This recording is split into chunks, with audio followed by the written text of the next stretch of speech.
আসসালামু আলাইকুম রহমতুল্লাহি বারাকাতুহু। সম্মানিত সুধী, আশা করি আলহামদুলিল্লাহ আপনারা ভালো আছেন। আমি কিছু সময়ের জন্য আপনাদের সঙ্গে থাকবো, যে বিষয়টা নিয়ে আজকে আলোচনা হবে ইনশাল্লাহ। সেটা হচ্ছে ঘরোয়া চিকিৎসায় বা আয়ুর্বেদ চিকিৎসার মধ্যে আদা। এটা আমাদের আদা এটা আমাদের অত্যন্ত পরিচিত। তো সম্মানিত সুধী, আদা আমাদের সকলের বিশেষ পরিচিত গাছ, কাজে এই ব্যাপারে বিশেষ কিছু বলার প্রয়োজন পড়ে না। এর দুটো জাত রয়েছে, একটি হচ্ছে আমাদা আর দ্বিতীয়টি হচ্ছে জিঞ্জিবার অপিসিনেন রস। উদ্ভিদ বিজ্ঞানীরা উদ্ভিদ বিজ্ঞানীদের এটা দেওয়া একটা নাম, অর্থাৎ যে আদা আমরা বিভিন্ন তরকারিতে ব্যবহার করি। আদার ব্যবহার খুবই কম, শুধুমাত্র আচারের ব্যবহার করা হয়। এটা বর্ষজীবী কন্দ শ্রেণীর গাছ। বর্ষার পরে এর চাষ হয়। 4-5 মাস ধরে আদা পেকে যায়। এটা 4-5 মাসের মধ্যেই পেকে যায়। সম্মানিত সুধী, এটা আদা বিভিন্ন রোগের ক্ষেত্রে প্রয়োগ। সেটা হচ্ছে অতিসারে, পাতলা এবং ঘন ঘন পায়খানা হচ্ছে, প্রথমে আমলকি বেটে নাড়ির চারদিকে পুরো করে প্রলেপ দিতে হবে। এরপর আদার রসে পাতলা কাপড় ভিজিয়ে আমলকির প্রলেপের উপরে চাপা দিতে হবে। আদার রসে ভেজানো কাপড় শুকিয়ে গেলে পুনরায় আদার রসে আবার ভিজিয়ে দিতে হবে। দ্রুত ফল লাভের জন্য 1 চামচ পরিমাণ আদার রস অল্প ঠান্ডা পানিতে মিশিয়ে খাওয়াতে হবে। অতিসার রোগে এই চিকিৎসা আজকের নয়, এটা অনেক দিনের পুরানো। প্রাচীন কাল থেকেই উপমহাদেশীয় বৌদ্ধরা এটা ব্যবহার করে আসছেন। পুরানো আমাশয়, বহুদিন পুরানো আমাশয় যারা ভুগছেন কিছুতেই সারছে না, এক্ষেত্রে আদাকে শুকিয়ে গুঁড়ো করে 1 গ্রাম পরিমাণ গুঁড়ো হালকা গরম পানিতে মিশিয়ে খেতে হবে। তবে এটা নিয়মিত খাওয়া দরকার, এতে আম পরিপাক হবে এবং আম কমে যাবে।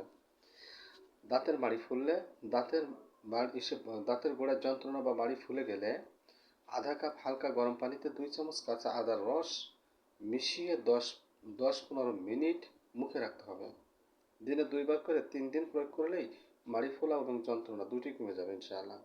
হিক্কায়, পেটে বায়ু জমে অনেক সময় যে বায়ু উপর দিকে উঠে আসে, ফলে বুকের যন্ত্রণা, অবিরাম হিক্কা হতে থাকে। আধা কাপ পরিমাণ ছাগলের দুধের সঙ্গে আধা চামচ আদার রস মিশিয়ে খেলে হিক্কা কমে যায়। রক্তপাত বন্ধ করতে, শরীরে কোথাও অনেকটা কেটে গেছে, রক্ত পড়া কিছুতেই বন্ধ হচ্ছে না, এ সময় খানিকটা শুকনো আদার গুঁড়ো নিয়ে কাটা স্থানে চেপে ধরলে রক্ত বন্ধ হয়ে যাবে ইনশাআল্লাহ, এবং কাটা স্থানটি তাড়াতাড়ি জোড়াও লেগে যাবে। আমবাজ, শরীরে চাকা চাকা দাগ হয় এবং লাল হয়ে ফুলে ওঠে। 1 বছর আগে তৈরি 2 চামচ পরিমাণ আখের গুড় 1 চামচ আদার রস মিশিয়ে খেলে আমবাত এটা কমে যাবে ইনশাআল্লাহ। তবে ওষুধ খেয়েও পায়খানা পরিষ্কার না হলে আমবাত কমবে না, কাজে একে নির্মূল করতে হলে পেট পরিষ্কার করা ওষুধ খাওয়া দরকার। সর্দি জ্বর, হঠাৎ সর্দি হয়েছে, নাক দিয়ে পানি পড়ছে, অল্প অল্প শীত করছে, জ্বর ভাব রয়েছে, 2 চামচ মধুর সাথে মাত্র 1 চামচ আদার রস মিশিয়ে দিনে 2 বার 2 দিন মাত্র খেলে অবশ্যই উপকার হবে ইনশাআল্লাহ। বসন্ত রোগে, বসন্তর গুটি বের হচ্ছে না, গুটি তাড়াতাড়ি বের হওয়া দরকার, এ অবস্থায় আদা খুবই ফলদায়ক।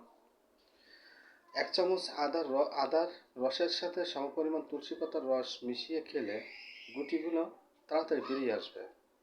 খিদে বাড়াতে, কিছুতেই খিদে হচ্ছে না, অর্থাৎ ক্ষুধামন্দা এবং মুখেও অরুচি, দুপুরে খাওয়ার আগে লবণ দিয়ে সামান্য একটু আদা চিবিয়ে খেতে হবে, এতে খিদে বাড়বে এবং মুখে রুচিও ফিরে আসবে ইনশাআল্লাহ।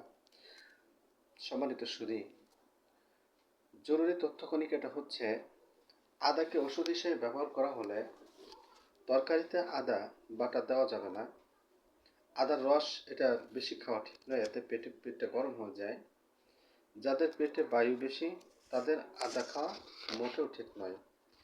আল্লাহ তাআলা ঘরোয়া চিকিৎসার মধ্যে এই আদার মধ্যে যে প্রতিষেধক রেখেছেন আমাদের সবার জন্য, সেটা হিসেবে কবুল করুন। সম্মানিত সুধী, আপনি জানুন, অন্যকে জানার সুযোগ করে দিন, বেশি বেশি করে শেয়ার করুন। আসসালামু আলাইকুম রহমতুল্লাহি ওয়া বারাকাতুহু।